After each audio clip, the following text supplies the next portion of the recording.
안녕하세요. 사연을 부탁해입니다. 오늘의 사연을 소개하겠습니다. 회사를 그만두고 매일 도서관에 틀어박혀 있던 저를 끌어낸 건 유진이었습니다. 오랜만에 만난 유진이와 곱창에 소주잔을 기울이며 이야기를 나누는 동안 오랜만에 바깥 공기가 어색하기도 하고 반갑기도 했어요. 이게 대체 몇 달 만이야? 너 계속 도서관에만 있었지?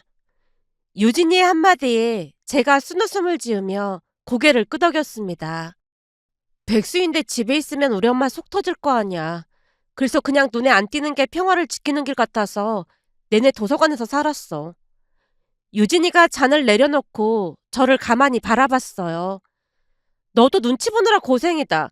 근데 계속 놀았던 것도 아니고 회사를 나온 건 어쩔 수 없는 상황이었잖아. 그건 맞지. 근데 얼마 전에 외사촌 여동생이 결혼했거든. 제가 자연스레 한숨을 쉬며 말을 이어갔습니다. 그 여동생은 얼굴도 예쁘고 능력 있는 남자 만나서 결혼까지 했는데 난 이러고 있으니까 엄마 입장에서는 답답하겠지. 그렇다고 어머니가 뭐라고 하신 거야? 아니, 뭐라고 하진 않았는데 결혼식장에서 친척 한 분이 요즘 회사 잘 다니고 있냐고 물어봐서 적당히 둘러댔더니 엄마 표정이 진짜 말이 아니더라고. 말을 마치고 나니 유진이도 덩달아 한숨을 쉬었습니다. 나는 앞날이 깜깜하니까 한숨을 쉬는 건데 너는 잘 나가는 대기업 다니면서 한숨은 왜 쉬냐? 제가 의아해하며 묻자 유진이가 머뭇거리다 입을 열었어요. 사실은 너한테 부탁이 좀 있어서. 부탁? 근데 네가 너무 우울해 보여서 말 꺼내기가 좀 그렇네. 무슨 부탁인데 내가 해줄 수 있는 거야? 유진이가 제 눈치를 보며 조심스럽게 말했습니다. 우리 회사에서 체육대회를 하거든. 체육대회는 매년 하는 거였잖아. 그게 직원 가족들도 참여하는 체육대회잖아. 근데 나 혼자 가야 할 판국이야. 부모님이랑 같이 가면 될 거 아냐. 아빠가 해외지사 발령이 나서 엄마도 따라가셨잖아. 언니는 바빠서 절대 못 온대. 그래서 말인데. 유진이가 살짝 뜸을 들이더니 말을 이어갔습니다. 네가 참석을 해주면 안 될까? 내가? 제가 잔을 내려놓고 웃음을 터뜨렸습니다. 친구를 회사 체육대회에 데려간다고? 그것도 백수 친구를? 넌 창피하지도 않냐? 제가 어이없다는 표정으로 유진이를 바라봤는데요. 유진이가 대수롭지 않다는 듯 대답했습니다. 난 네가 노숙자라고 해도 하나도 안 창피하거든? 암튼 회사에 물어보니까 친구를 데리고 와도 된대. 그래도 그렇지. 내가 가는 건 좀 그럴 것 같은데. 유진이가 잠시 고민하더니 순식간에 말을 쏟아냈습니다. 사실은 네 이름 이미 참석 명단에 올렸어. 뭐? 나를 참석 명단으로 올렸다고? 이미 그렇게 올렸어.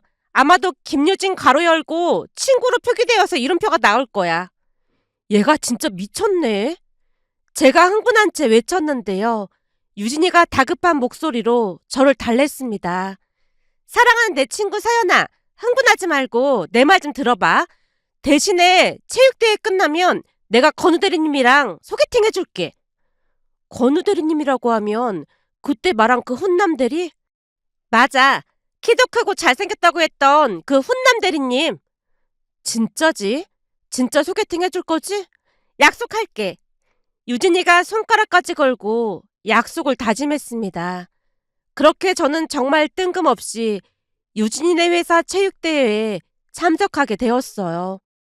등 뒤에는 김유진 친구라는 스티커까지 붙이고 뛰어다니며 최선을 다해 경기에 임했고요. 잠시 후 유진이가 제 옆으로 다가와 손가락으로 멀리 누군가를 가리켰는데요. 서연아, 저기 훈남 보이지? 저 사람이 건우 대리님이야. 완전 괜찮지? 유진이가 가리킨 방향을 따라 눈길을 돌렸더니 운동장 한쪽에 서 있는 한 남자가 보였습니다.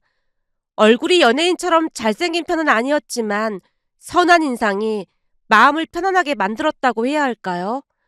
그러게, 완전 내 스타일이다. 제가 작게 속삭이자 유진이가 입꼬리를 올리며 의기양양한 표정을 지었습니다. 거봐, 네가 마음에 들어할 줄 알았다니까. 체육대회 끝나고 내가 꼭 성사시킬 테니까 너는 예쁜 옷이나 골라놓고 있어. 그 사람은 누가 보더라도 착하고 믿음직스러운 사람이라는 게 얼굴에 그대로 드러나는 사람이었습니다.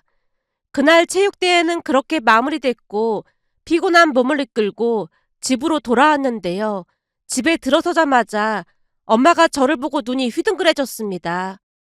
아니 너 꼴이 그게 뭐야? 아침 일찍 나가길래 도서관 간 줄 알았더니 도서관 갔다 온 거 아니었어? 제가 가방을 내려놓으며 대답했어요. 오늘은 바람 좀 쐴 겸해서 유진이네 회사 체육대회에 다녀왔어. 뭐? 어딜 다녀왔다고? 유진이네 회사 체육대회에 다녀왔다고. 그러니까 유진이네 회사에서 체육대회를 했는데 백수인 네가 거기에 자랑스레 참석했다 뭐 그런 말인 거네. 그렇지. 유진이네 부모님이 해외에 계시다 보니 나밖에 갈 사람이 없었거든. 비록 내가 백수긴 하지만 거기 사람들은 그 사실을 아무도 모르는데 그게 뭐 대수겠어? 그 말을 들은 엄마가 갑자기 얼굴이 벌개지더니 소리를 높였습니다. 너 미쳤어? 백수 주제에 거길 왜 가? 너 정신이 있는 거니 없는 거니? 엄마가 흥분한 목소리로 잔소리를 쏟아내기 시작했어요.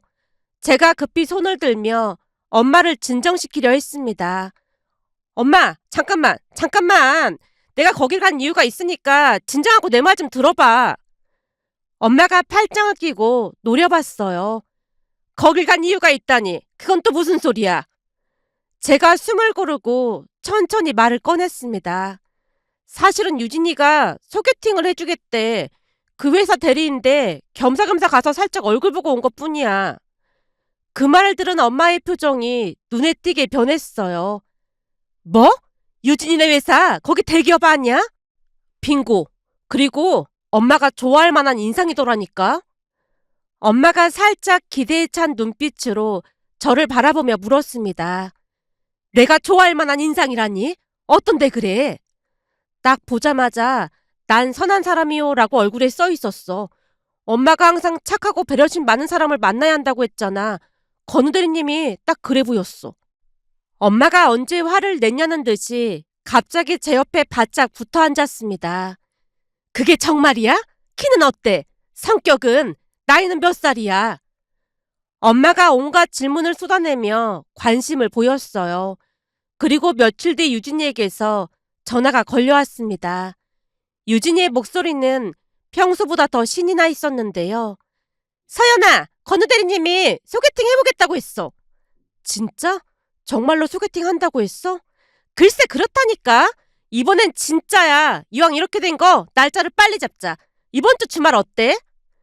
잠시 생각하다가 대답했습니다. 난 뭐 백수라 남는 게 시간이지. 주말 괜찮아. 그러면서도 조금 신경이 쓰여 덧붙였어요. 근데 혹시 내가 백수라는 것도 말한 거야?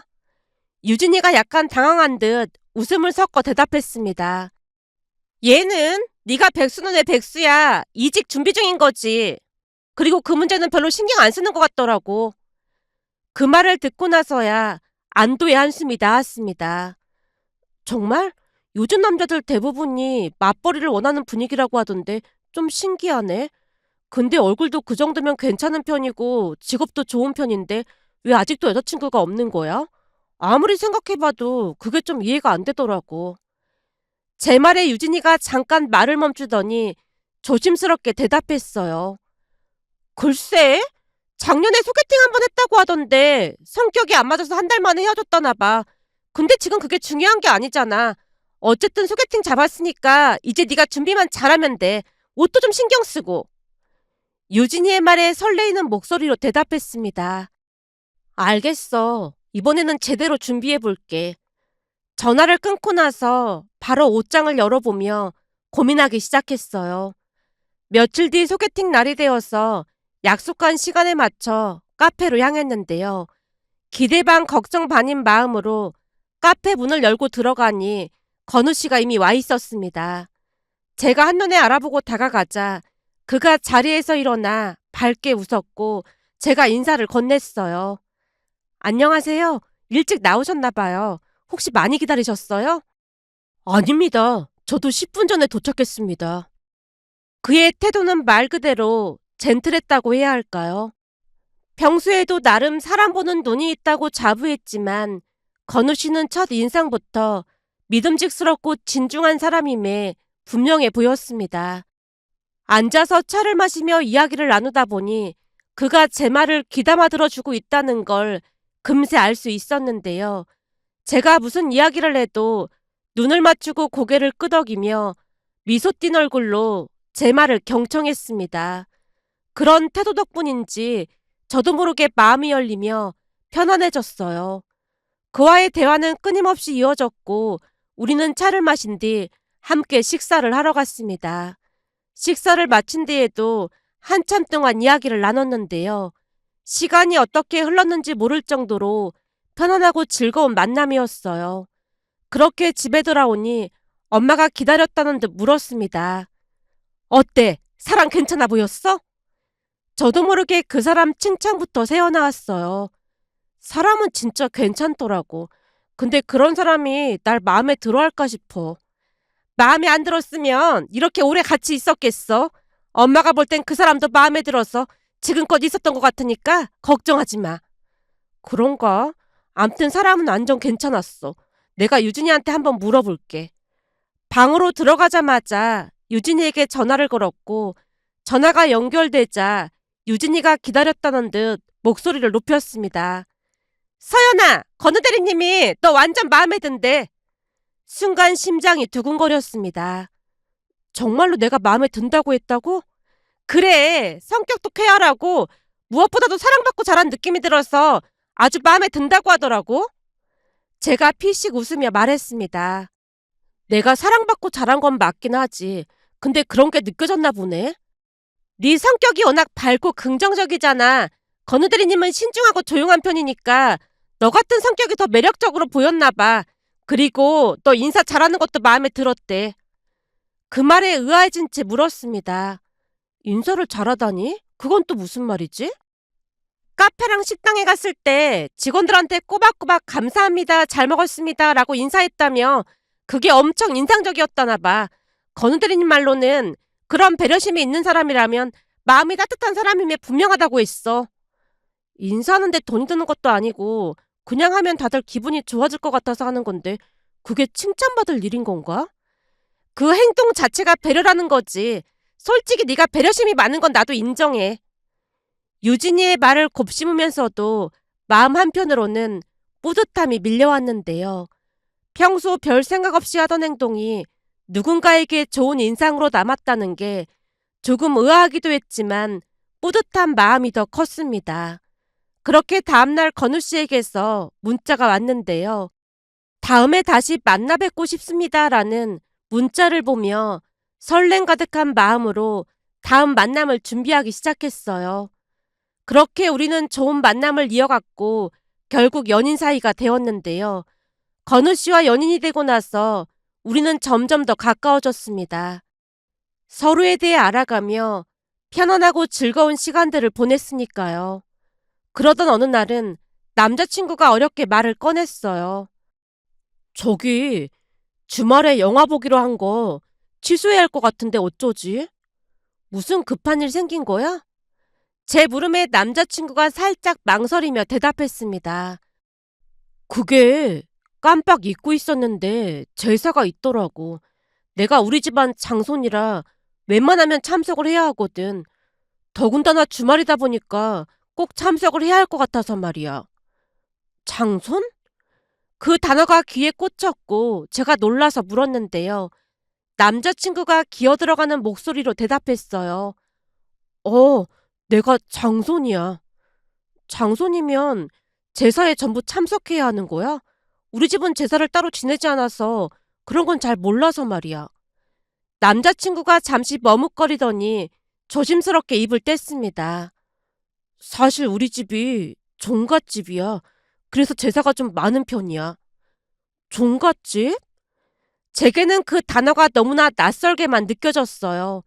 결국 제가 고개를 갸우뚱하며 물었습니다. 종갓집 장손이라고 하면 어마어마한 거 아니야? 남자친구가 어색한 미소를 지으며 고개를 끄덕였어요. 맞아. 제사도 많고 일도 많고 그렇지. 그 말을 듣는 순간 머릿속이 복잡해졌는데요. 만약 남자친구와 결혼을 하게 된다면 명절이나 제사 때 내내 음식이며 고생을 하게 될 것이라는 불길한 예감이 스쳐 지나갔습니다. 결국 제가 숨을 크게 들이마신 뒤 물었어요. 그럼 결혼하고 나면 내가 종갓집 장손 며느리가 되는 거야? 순간 저도 모르게 목소리가 높아졌습니다. 우리 집은 제사를 지내지 않기에 종갓집 제사 같은 단어가 너무 생소하기만 했으니까요. 제가 새파랗게 질린 얼굴로 아무 말도 못하고 있자 남자친구가 어렵게 입을 열었습니다.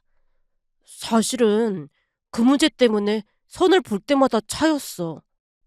근데 나도 그렇게 많은 제사 지낼 자신은 없는데.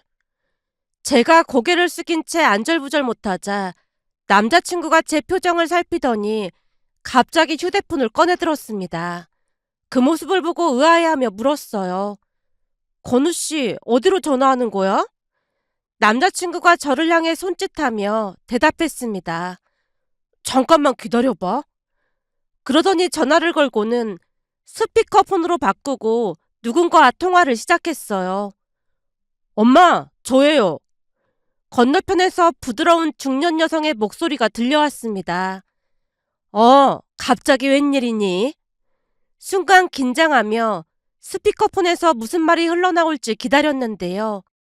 예전에 엄마가 나 결혼하면 제사 참석 안 해도 된다고 했죠? 그 말 아직도 유효한 거죠? 순간 심장이 철렁 내려앉았습니다. 전화기 너머로 남친 어머니의 놀란 목소리가 들려왔어요. 뭐야, 너 혹시 누구 만나는 사람 있는 거니? 남자친구가 침착한 목소리로 다시 물었어요. 우선 그 대답부터 해주세요. 진짜 제사 참석 안 해도 되는 거죠? 남자친구 어머니가 한숨을 쉬는 듯 하다가 단호하게 대답했습니다. 당연하지. 제사에도 안 와도 되고 명절에도 굳이 안 와도 돼. 그러니까 그런 걱정은 하나도 할 필요 없다고 전해주렴. 그 말을 들은 남자친구가 만족스러운 표정으로 말했어요. 알았어요. 그럼 주말에 봬요. 전화를 끊은 남자친구가 진지한 표정으로 저를 바라보며 입을 뗐어요. 들었지? 비록 내가 종갓집 장손이긴 하지만 우리 결혼하면 제사 참석 안 해도 된다고 했어. 그러니까 걱정 안 해도 돼. 그 말을 듣고 한참 동안 멍하니 앉아 있었는데요. 마음이 갈팡질팡했다고 해야 할까요? 남자친구만 놓고 보면 정말로 거의 완벽한 사람이었거든요. 배려 있고 진중하고 저를 진심으로 아껴주는 모습까지 이보다 더 좋을 수 없다고 할 정도로 좋은 사람이었으니까요. 이런 사람을 다시 만날 수 있을까라는 생각이 들자 마음 한구석이 아릿했습니다. 하지만 여전히 결혼 후 종갓집 며느리라는 타이틀이 주는 부담감이 쉽게 가시지 않았어요. 결국 머릿속이 복잡한 채로 남자친구를 바라보며 말했습니다. 나 생각할 시간이 조금 필요할 것 같아. 남자친구가 잠시 조용히 있다가 고개를 끄덕였어요. 물론이야. 편안하게 결정할 수 있도록 기다릴게. 다만 결혼하면 최선을 다해서 지켜줄게. 그건 맹세할 수 있어. 잠시 후 남자친구와 헤어진 뒤 무거운 마음으로 집으로 돌아왔습니다. 집에 들어가자마자 평소보다 피곤해 보였던 것인지 엄마가 물었어요. 왜 이렇게 힘이 없어? 데이트는 잘했어? 제가 한숨을 쉬며 대답했어요. 엄마, 건우 씨가 종갓집 장손이래. 엄마가 잠시 놀란 표정을 짓더니 물었어요. 종갓집 장손? 그럼 제사 같은 것도 엄청 많은 거 아니야? 그렇다고 하더라고. 근데 엄마도 알다시피 난 제사 지내본 적도 없는데 만약 건우 씨랑 결혼하게 되면 종갓집 장손 며느리가 되는 거잖아. 그래서 걱정이 이만저만이 아니야. 그럼 헤어질 생각인 거야? 건우 씨한테는 우선 생각 좀 해보겠다고 했어. 근데 건우 씨가 갑자기 스피커폰으로 어머니랑 통화를 하더라고. 건우가 엄마랑 통화를 했단 말이야? 대체 무슨 말을 했길래 스피커폰으로 전화를 해? 그게 결혼하게 되면 며느리는 제사 참석 안 해도 된다고 했던 거 약속 지킬 거냐고 묻더라고. 그랬더니 건우 엄마가 뭐라고 했어? 화들짝 놀라시면서 당연히 참석 안 해도 되니까 걱정하지 말라고 하더라고. 이야기를 들은 엄마가 잠시 고민하더니 제 손을 잡았습니다. 엄마가 볼 때는 건우가 종갓집 장손이든 뭐든 그런 것보다는 네 마음이 어떤지가 중요하다고 생각해. 그럼 엄마는 건우 씨가 종갓집 장손이라고 해도 상관없다는 거야? 물론 엄마도 심란하긴 하지. 그치만 무엇보다도 네 마음이 중요한 거다 그 말이야. 한마디로 네 마음이 움직이는 대로 해야 하는 게 맞는 거야. 그리고 건우가 너한테 얼마나 진심인지도 중요하고 말이야. 엄마 말을 들으며 몇 번을 생각하고 또 생각해봤습니다. 그 이후로도 남자친구는 결혼 후 저를 지켜주겠다는 말을 줄곧 했어요. 그러면서 계속 만나보면서 확인해보라는 말도 잊지 않았습니다. 결국 저는 제 마음이 이끄는 대로 하기로 결심을 했고 남자친구와 만남을 이어갔는데요. 그 뒤로도 많은 생각을 하게 되었어요. 그저 우연일 수도 있겠지만 연인 사이가 된 뒤로 제 삶은 놀랍도록 긍정적인 방향으로 흘러갔거든요. 남자친구를 만난 지 2달 만에 중견기업으로 취업에 성공했고 입사 후에도 회사에서 인정받으며 승승장구할 정도로 모든 일이 잘 풀려나갔어요. 그러다 보니 그런 이유로 남자친구와 헤어진다는 게 맞는 것인가 하는 생각도 들었습니다. 취업 준비를 하던 당시 남자친구가 정말 많은 도움을 줬거든요. 모의 면접 연습을 도와줬는데 남자친구가 던진 예상 질문이 실제 면접에서 그대로 나오기도 해서 덕분에 막힘없이 대답할 수 있었습니다. 그런 사람에게 등을 돌리는 게 맞는 것인가 하는 생각을 하니 마음이 복잡할 수밖에 없었어요. 결국 며칠 뒤 남자친구와의 만남에서 제 진심을 솔직하게 털어놓았습니다. 건우 씨, 나 결혼 후에도 회사를 그만둘 생각이 전혀 없어. 혹시나 회사 그만두고 종갓집 며느리 역할에 집중하라는 얘기가 나오면 난 그건 절대 못 받아들일 것 같아. 남자친구가 잠시 말없이 제 눈을 바라보다가 진지한 표정으로 고개를 끄덕이며 말했습니다. 그건 내가 반드시 약속 지킬게. 그러니까 나만 믿어. 남자친구의 단호한 말에 마음이 조금씩 편안해졌습니다. 그리고 얼마 후 우리는 결혼식을 올렸는데요. 상견례 자리에서도 시부모님은 예의를 갖추며 우리 가족을 배려해 주셨고 덕분에 우리 부모님 역시 만족스러워 하셨어요.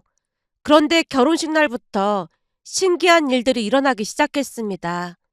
결혼식 날 신부 대기실에서 정신없이 인사를 나누고 있을 때였는데요. 시댁 친척분들이 한 분 두 분 찾아와 축하의 말을 건넸고 그중 남편의 고모님이 살짝 제 손을 잡으며 속삭이셨어요. 이건 우리가 따로 준비한 거니까 신혼여행 가서 조카 며느리 알아서 쓰도록 해. 건우한테는 우리가 줬다는 말 절대로 하지 말고 비밀이야 비밀. 순간 당황했지만 고모님의 따뜻한 미소에 고개를 끄덕였습니다. 아, 네. 정말 감사합니다. 그러자 고모님이 제 손을 한 번 더 꼭 잡으며 말씀하셨어요. 감사하긴 우리가 감사하지. 앞으로 우리가 조심하고 또 조심할 테니까 우리 건우랑 행복하게만 잘 살아줘. 우리 건우랑 결혼해줘서 정말 고마워. 그 말에 더 이상 무슨 말을 해야 할지 몰라 수줍게 웃기만 했는데 고모님뿐만 아니라 다른 친척분들도 제 손을 잡고 눈물을 글썽이며 다들 고맙다는 말을 하셨어요. 그 모습에 고개를 갸우뚱했지만 결혼식 내내 분주하게 움직이다 보니 깊게 생각할 여유조차 없었는데요. 얼마 뒤 고모님이 주신 봉투를 열어보고는 그만 눈이 휘둥그레졌습니다. 200만 원? 놀란 채 남편에게 급히 말을 꺼냈어요. 자기야, 고모님이 봉투를 주셨는데 안에 200만 원이나 들어있어. 이걸 내가 받아도 되는 거야? 제 말을 들은 남편이 얼굴을 찡그리며 말했어요. 내가 친척분들한테 자기 귀찮게 하지 말라고 신신당부를 했는데 굳이 이런 걸 줘서 마음 불편하게 하고 있어. 남편이 휴대폰을 집어들어 전화를 걸 기세였기에 제가 급히 남편을 말렸습니다. 아니야. 신경 써주신 건데 그럼 안 되지. 자기 기분 나쁜 거 아니야? 기분이 나쁘긴 뭐가 나쁘겠어. 오히려 감사하지. 대신 신혼여행 갔다 올 때 친척분들 선물이라도 사와야겠어. 남편이 됐다며 손사래를 쳤지만 일부러 시간을 내어 친척분들께 드릴 선물을 챙겨갔는데요. 선물을 받은 친척분들이 정말 감격스러운 표정으로 고맙다는 말을 몇 번이나 했는지 모른답니다. 그리고 약속했던 것처럼 시어머님은 약속을 철저히 지키셨어요. 그 누구도 제가 제사에 참석하지 않는 것에 대해 잔소리를 하거나 불만을 표한 적이 없었거든요. 게다가 제가 시댁 행사에 자주 참석하지 않아도 전혀 신경 쓰지 않는 분위기였습니다. 시댁 가족들의 배려와 따뜻함은 제가 가지고 있던 편견을 보기 좋게 깨트려 버렸다고 해야 할까요? 시간이 지날수록 시댁 가족들의 배려와 따뜻함에 점점 미안한 마음이 들기 시작했거든요. 결국 제사가 주말에 있을 때 남편과 함께 내려갔는데요. 우리가 집 안으로 들어가자마자 시부모님과 친척분들의 표정이 얼어붙었어요. 안 와도 된다고 하니까 뭐하러 왔어? 주말이라 바람도 쐴 겸해서 내려왔어요. 제가 뭐 하면 될까요? 친척분들이 손사래를 치며 말렸습니다. 아니야, 며느리는 그냥 쉬고 있어. 아니에요, 저도 도울게요. 이런 자리에 가만히 있는 게 더 불편하잖아요. 결국 시어머님 옆에 앉아 전을 부치며 일을 거들었습니다. 친척분들은 그런 저를 흐뭇한 표정으로 바라봤어요. 모든 일이 순조롭게 진행되었고 제사도 다른 사람들이 말한 것처럼 힘들진 않았어요. 가족들이 모여 함께 음식을 만들고 이야기를 나누는 모습이 오히려 따뜻하게 느껴졌으니까요. 그런데 다음날 집으로 돌아가려고 짐을 챙기던 중 작은 방에서 친척분들이 속삭이는 소리가 들렸습니다. 엿들을 생각은 없었지만 어쩌다 보니 대화 내용이 귀에 들려왔는데요. 아무리 그래도 10만 원은 좀 그렇지. 그런가? 그럼 20만 원씩은 넣어야겠네. 당연하지. 여기까지 내려와 준 것만 해도 고마운데 조금 더 넣자고. 잠시 후 고모님이 다가와 제 손에 봉투를 건네며 말씀하셨어요. 이거 별거 아닌데 올라가서 맛있는 거 사 먹어. 제가 깜짝 놀라며 손사래를 쳤습니다. 아니에요. 괜찮습니다. 그러나 고모님은 제 손에 억지로 봉투를 쥐어주셨어요. 마음 써준 게 고마워서 주는 거니까 받아. 젊은 사람이 볼 때는 총각집이라는 것 자체가 고리타분하게 보일 수도 있었을 텐데 이해해줘서 정말 고마워. 그리고 제사는 우리 때로 끝낼 생각이니까 걱정은 하지 말고 어른이 주는 건 그냥 받는 거야. 결국 봉투를 받아들었습니다. 안에 든 금액을 확인해 보니 꽤 큰 금액이었고 그 돈을 가지고 있다가 시댁에 내려갈 때마다 간식이나 선물을 사갔는데요. 그럴 때마다 친척분들이 감격스러운 표정으로 맞아주셨어요. 그렇게 시간이 지나면서 시댁 가족들과 마음을 나누게 되었고 종갓집이라는 타이틀이 주는 부담감도 점차 사라졌습니다. 며칠 전 오랜만에 유진이를 만나 이야기를 나눴는데요. 유진이가 웃으며 말을 꺼냈어요. 예전에는 제사 때문에 잔뜩 겁먹고 그러더니 오히려 잘 다니네. 물론 소개해줄 때는 나도 전혀 몰랐지만 나중에 종갓집 장손인 줄 알고는 괜히 소개해줬나 싶어서 내내 마음에 걸렸거든. 제가 웃으며 대답했습니다. 제사도 제사 나름이지. 종갓집이긴 하지만 음식도 많이 하지 않고 적당히 해서 힘들 것도 없더라고.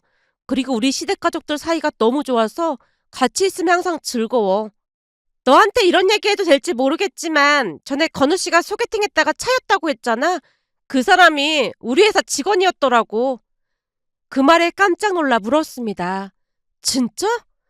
유진이가 고개를 절레절레 저으며 대답했어요. 내가 우연히 너랑 건우 씨 얘기했거든. 그랬더니 배가 아파 죽겠다는 표정으로 말하더라고. 종갓집만 아니었어도 자기가 건우 씨랑 결혼했을 거라고 말이야. 그때 놓친 게 아깝다고 땅을 치고 후회하면서 그 자리가 원래 자기 자리였다는 둥 망상에 빠져 있더라고. 떡 줄 사람은 생각도 안 하는데 암튼 기가 막혔어. 대체 네가 뭐라고 말했는데 그래? 종갓집이긴 하지만 좋은 분들이라 집안 행사에 참석하라고 강요하지도 않고 결혼할 때 집도 마련해 주셨다고 했지. 그랬더니 그때 종갓집이란 얘기만 듣고 괜히 차버렸다고 자기가 미쳤던 것 같다고 하더라니까. 그 모습을 보며 편견과 선입견이라는 것이 참으로 무섭다는 생각을 다시 한번 하게 되었습니다. 물론 종갓집이라는 말이 주는 무게감이 얼마나 큰지 잘 알지만 만약 그때 그 사람처럼 종갓집이라는 말만 듣고 남편과 헤어졌다면 큰 후회를 했을 것 같다는 생각과 함께 이 자리를 빌려 시댁 가족들에게 감사한 마음을 전하고 싶어 이렇게 글 작성해 봅니다.